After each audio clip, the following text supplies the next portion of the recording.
நண்பர்கள் அனைவருக்கும் வணக்கம். இன்றைக்கான வீடியோவில் ஒரு கஸ்டமைஸ்டு 2.1 ஆம்ப்ளிஃபையரை பற்றி பார்க்க போகிறோம். இப்போ ப்ரீவியஸ் வீடியோவில் விண்டேஜ் டைப்பில் அனலாக் விஇ மீட்டர் வச்சு ஆம்ப்ளிஃபையர் டிசைன் பண்ணியிருந்தோம். இப்போ இன்றைக்கான வீடியோவில் சேம் அதே டிசைனில் கொஞ்சம் பவர் அதிகமான ஆம்பாக நம்ம பார்க்க போகிறோம். ஃப்ரண்ட்டு பேனலை பொறுத்த வரைக்கும் பிளாக் வித் மேட் பிளாக், அடுத்து பிளாக் வித் ஒயிட், இந்த மாதிரி கலர் காம்பினேஷனில் கிடைக்கும். அதேமாரி யூஎஸ்பியை பொறுத்த வரைக்கும் இது எல்சிடி டிஸ்பிளே. உங்களுக்கு என்ன சாங் ஓடுது, சாங்கோட நம்பர், அதோட செகண்ட்ஸ், ஃபோல்டர் செலக்ட் பண்ணுற ஆப்ஷன், அந்த மாதிரி ஃபீச்சர்ஸோடு வரும். இப்போ நீங்கள் இந்த மாதிரி ஒரு MP3 நீங்கள் ப்ளே பண்ணுறீங்கன்னா இதில் ஃபோல்டர் செலக்ட் பண்ணக்கூடிய ஆப்ஷன் இருக்குது. இந்த மாதிரி நீங்கள் செலக்ட் பண்ணிங்கன்னா ஃபோல்டர் 1, 2, 3 நீங்கள் எத்தனை ஃபோல்டர் வச்சுருக்கிறீங்களோ ஃபோல்டராக நம்ம ப்ளே பண்ணிக்கலாம். அது போக இதில் ஈக்குவலைசர் ஆப்ஷன் இருக்குது. FM, auxiliary input, USB, Bluetooth, இந்த மாதிரி ஆப்ஷன் இருக்குது. பவர் சுவிட்சுக்கு நம்ம ஆன் ஆஃப் சுவிட்சுக்கு இம்போர்ட்டடு போட்டிருக்கிறோம். இது ஒன்ஸ் பவர் ஆஃப் பண்ணிட்டீங்கன்னா இந்த லைட் ஆஃப் ஆயிரும்.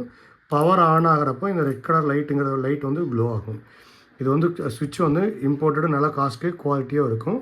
அடுத்து விஇ மீட்டருக்கு நம்ம பழைய விண்டேஜ் டைப்பில் அனலாக் விஇ மீட்டர் போட்டிருக்கிறோம். ப்ளஸ் டிஜிட்டலும் இதில் இருக்குது. நீங்கள் எனக்கு டிஜிட்டல் தேவையில்லை அப்படிங்கன்னா டிஜிட்டல் இல்லாமல் நம்ம டிசைன் பண்ணிக்கலாம். அனலாக் டிஜிட்டல் ரெண்டுமே வேணால் ரெண்டுமே நம்ம டிசைன் பண்ணிக்கலாம். இது உங்களோட ஆப்ஷனல். அடுத்து இதை நம்ம ஸ்டீரியோ ஆம்பாக டிசைன் பண்ணுறப்போ ஃப்ரண்ட்டுக்கு ஒரு கண்ட்ரோல், பேஸுக்கு ஒரு கண்ட்ரோல், ட்ரபிளுக்கு ஒரு கண்ட்ரோல் வரும். சப்புக்கு வேணும்னா சப்புக்கு நம்ம அடிஷ்னலாக கண்ட்ரோல் போட்டுக்கலாம்.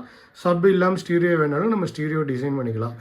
அடுத்து இன்டீரியரில் நம்ம இந்த ஆம்ப் டிசைன் பண்ணியிருக்கிறது ஒவ்வொரு இண்டிவிஜுவல் சேனலுக்கும் 350 வாட் ஆர்எம்எஸ் பவராக பண்ணியிருக்கிறோம். லெஃப்ட்டுக்கு 350 வாட் ஆர்எம்எஸ், ரைட் சேனலுக்கும் 350 வாட் ஆர்எம்எஸ், சப்புக்கும் 350 வாட் ஆர்எம்எஸ்.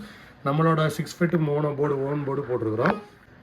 அடுத்து 2.1 ப்ரீ ஆம்புக்கு வசந்த் போர்டு போட்டிருக்கிறோம். இதில் ஒவ்வொரு சேனலுக்கும், அதாவது லெஃப்ட்டுக்கு தனியாக, ரைட்டுக்கு தனியாக, சப்புக்கு தனியாக நம்ம கெயினை இன்க்ரீஸ் டிக்ரீஸ் பண்ணிக்கலாம். அடுத்து நம்ம யூஸ் பண்ணியிருக்கக்கூடிய விஇ மீட்டருக்கு கண்ட்ரோலர் பிசிபியோட தான் நம்ம போட்டிருக்கிறோம். இப்போ இந்த கண்ட்ரோலர் பிசிபி இல்லாமல் டைரெக்டாக போடுறப்போ காயில் மேபி அஃபெக்ட் ஆகிறதுக்கு பாசிபிலிட்டிஸ் இருக்குது. அதே மாதிரி அந்த ஸ்பிண்டில் கரெக்டாக ரியாக்ட் பண்ணாது. இந்த மாதிரி நீங்கள் கண்ட்ரோலர் பிசிபி போட்டு கரெக்டாக டியூன் பண்ணி போட்டிங்கன்னா தான் கரெக்டாக இருக்கும். இப்போ இதில் பார்த்தோன்னா மொத்தம் 4 ஆப்ஷனும் கொடுத்துருப்பாங்க. இது நம்மளோட அந்த ஸ்பிண்டில் ஸ்பீடாக ரியாக்ட் ஆகிருக்கும், ஸ்லோவாக ரியாக்ட் ஆகிருக்கும்னா ஆப்ஷனல். இது ஆஃபில் இருக்குது. இது ரெண்டும் ஆன் பண்ணுறப்போ ஸ்பிண்டில் ரொம்ப ஃபாஸ்ட்டாக ரியாக்ட் பண்ணும்.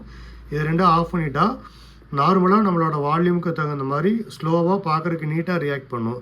அதே மாதிரி நீங்கள் ஹை வால்யூம் ஏற்றினாலும் ஓரளவுக்கு ஹேண்டில் பண்ணும். அடுத்து இது லெஃப்ட் சைடு இருக்கக்கூடிய ஸ்பிண்டிலுக்கும் இது ரைட் சைடு இருக்கக்கூடிய ஸ்பிண்டிலுக்கு உண்டான டியூனர்.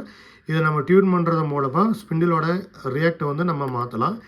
அடுத்து இதில் இருக்கக்கூடிய ப்ரீசெட்டை வச்சு நம்ம வோல்ட்டு டியூன் பண்ணி அவுட்புட் 5 வோல்ட் வேணாலும் நம்ம எடுத்துக்கலாம்.